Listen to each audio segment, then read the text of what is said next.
हवा भी दूषित कर दो, सारे शहरों की हवा खराब कर दो।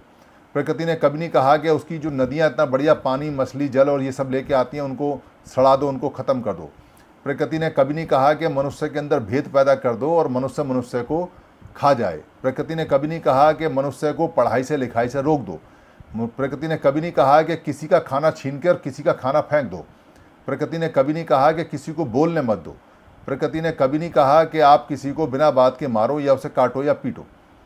ये जितनी भी चीज़ें हैं अप्राकृतिक हैं, अधर्म वाली चीज़ें हैं, ये अधर्म वाली चीज़ें हैं।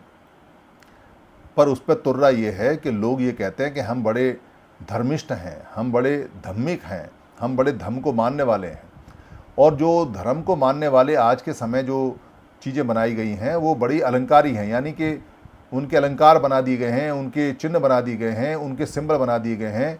जो जितना ज़्यादा उन चिन्हों पर चलता है, उन अलंकारों को लगाता है या उन मान्यताओं का वो फेरा लगाता है, उतना ज़्यादा वो धर्मिष्ठ, उतना ज़्यादा वो रिलीजियस, उतना ज़्यादा वो मजहबी माना जाता है। तो पुराने समय में बुद्ध से पहले यहाँ कोई अधर्मिक कार्य या कोई ऐसा अधर्म टाइप का कोई चीज़ यहाँ थी नहीं। यहाँ कोई जानता भी नहीं था, किसी को पता भी नहीं था।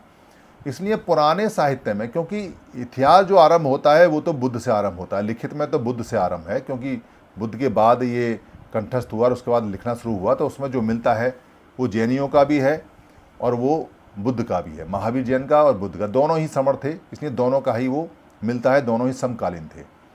पर उससे पहले कहीं कोई ऐसा जिक्र नहीं मिलता कि भारत के अंदर कहीं कोई धर्म नाम की चीज़ हो या कोई मनुष्य के बनाए हुए नियम हो या कहीं मनुष्य ने कोई नियम बनाए हों, ऐसा कहीं नहीं मिलता था। जो भी नियम थे वो प्राकृतिक रूप से थे, प्रकृति से निकाले हुए थे और वो प्राकृतिक नियम ही थे।